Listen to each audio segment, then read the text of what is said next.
Good evening and welcome to Sports Federation TV. My name is Alton Davids. I'm your host. As you know, the show is about what makes sport happen within the Western Cape and greatly what's happening with sport in South Africa. SASCOC, who is the mother body of all codes of sport, has 73 codes of sport represented and members of their body. We look at a range of different codes of sport. We are members of the Western Cape Provincial Sport Confederation, who are our partners on the show. Tonight's show, we chat MMA, fighting, we chat hockey, and we chat deep sea angling. We'll start the show with Caleb Ridley. You well? Oh, very well. Self? Good. Which code of sport are you in? So I'm involved in mixed martial arts, but I'm also primarily a jiu-jitsu fighter. That's my background. So submission holds, locks, strangling people, that kind of business, and then that naturally gravitated over into mixed martial arts.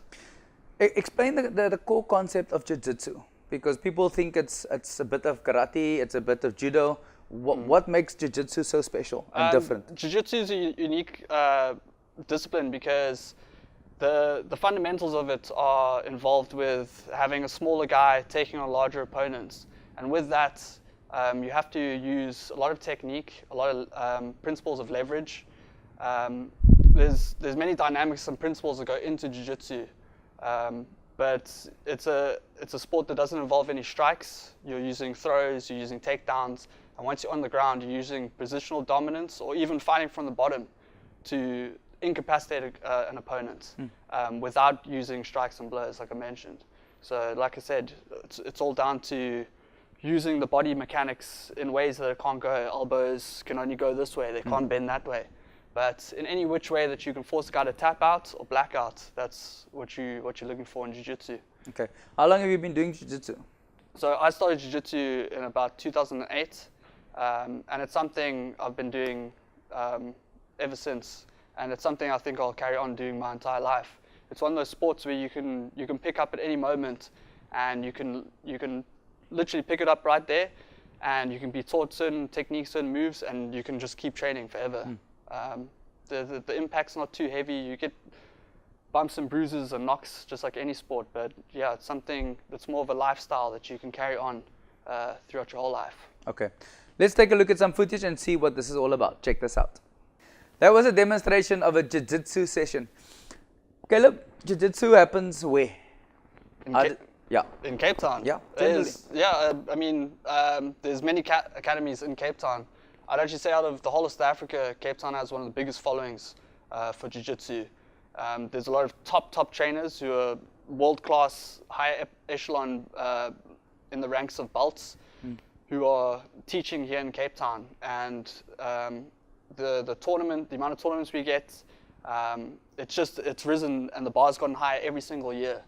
And yeah, I mean, there's town's got a huge following. There's places out in Brackenfell, Parklands. Each area kind of has a representative gym. Yes. And each one is stacked with potential. You mentioned belts. How does the grading work? Explain that to us. Is it a bit like judo and karate? It's similar because jiu-jitsu is kind of an offshoot from judo, which obviously has its roots in Japan. Yeah. Where jiu-jitsu is different is that it was really cultivated in Brazil. There was Japanese practitioners from judo who moved over to Brazil, who ended up teaching a family called the Gracies. From there, they still used the traditional kimono or gi to train in, and with that came the belt system. So the belt system is something, I mean, it's an integral part of any kind of martial arts discipline, and it's something that's stuck with jiu-jitsu. As jiu-jitsu has gone further down the road, especially with MMA, the gi comes off because you can't use it in a cage. Yes. But the belt system is something that's stuck with art, and you primarily get 5 belts: white, blue, purple, brown, and black. And there's a 6th belt, the red belt, but I mean, you have to put a serious amount of years to get that. On average, it takes about 6 to 8 years to get a black belt in jiu-jitsu. Okay. Yeah. And the transition from the white to the next phase, how long does that take? Is it? I mean, it's down to the students at the end of the day, how much potential they have, how much time they're going to invest. At the end of the day, like anything else, it's hard work and dedication that's really going to maximize your progress. If you're coming in there once a week, it's going to take you a while to get your blue belt, you know. But I mean, if you've got a lot of potential, you're working hard, you're dedicated, I would say within a year, maybe a year and a half, you can be able to get your blue belt. And the thing with especially with jiu-jitsu, is that the belts really mean something. Okay. Because it's not like other combat disciplines where, you know, you get your belt just after, well, on the basis of how much time you've trained. Jiu-jitsu is one of those arts where on a nightly basis you get to compete, you get to test out what you learnt in sparring, okay. where you can go hard and you can test what you've learnt and you can really apply your trade. That's where the belts kind of have value and still have some meaning. So if you get a black belt, you know he's gone through like a ton of tournaments, ton of time in the dojo to be able to qualify for that belt. And what's the grading system? How do you is there grading day that you need to do stuff? Yeah, there's grading days you can have. There's also the Gracies have what's called an online university. So you can take kind of like their curriculum from the online university, and then you do like demonstration videos, which you then upload to them, and then they critique it, and then they can reward you with a belt that way. The gradings, usually you'll have like a core group of guys. So you'll have like 30 white belts going in and doing like a set grading, and yeah, and that's pretty much how it works. Okay, let's take a look at some footage of Caleb participating in his recent fights. Check this out. We gave you a sample of MMA fighting. When we come back after the break, we'll continue our discussion with Caleb and MMA fighting. See you now. Welcome back to Sports Federation TV. Our partners on this show is the Western Cape Provincial Sport Confederation. We're chatting MMA fighting. We're joined by Caleb. Caleb, you've spoken quite extensively about your experience in Jiu-Jitsu. Then you moved over to MMA. Why the transition? For me, it was just a natural progression, really. When you're fighting in Jiu-Jitsu, you're still fighting with a certain set of rules. For me, MMA is the best thing out there. It's a combination of everything. It's like a triathlon. You got your wrestling, you got your stand-up boxing, Muay Thai, and you got your Jiu-Jitsu. It's kind of encompasses everything of what a combat discipline should be. And like all sports, at the end of the day, you're kind of competing in a set of like amounts of rules. But with MMA, you're kind of watering it down so much, and there's so much room for what you can actually do in a cage, that when you get your hand raised, it's definitive. There's no argument, you know. Yeah. And yeah, like I said, for me, it was just a natural progression. Combat sports is something I just feel very passionate about, and yeah, it was just there's jiu-jitsu, the MMA, and that was it. That was for me. As a result of being involved in MMA, you're now a pro-am, which is the in-between between an amateur and a professional. You've achieved a few milestones. Tell us one or two of those. Well, recently, I just got back now from the International Mixed Martial Arts Federation Africa Open, where I fought a top Swedish lightweight. I went up a division to fight him. But previously, I've fought in a tournament called Unanimous, which was a top 16 in Africa tournament. I've fought other top grapplers and also international opponents there. Yeah, there's a huge list of what I've been able to accomplish. In the last 2 years, have kind of been like my comeback years, where I've kind of devoted a lot of time and effort into the sport. And since then, I mean, it's just, I don't know, the river's just been kind of carrying me. I've fought for a title in CFL, the Cape Fight League, locally, and yeah, for me, this is just the beginning. Even though I've accomplished quite a lot in the last 2 years, I'm only just getting started. Yeah.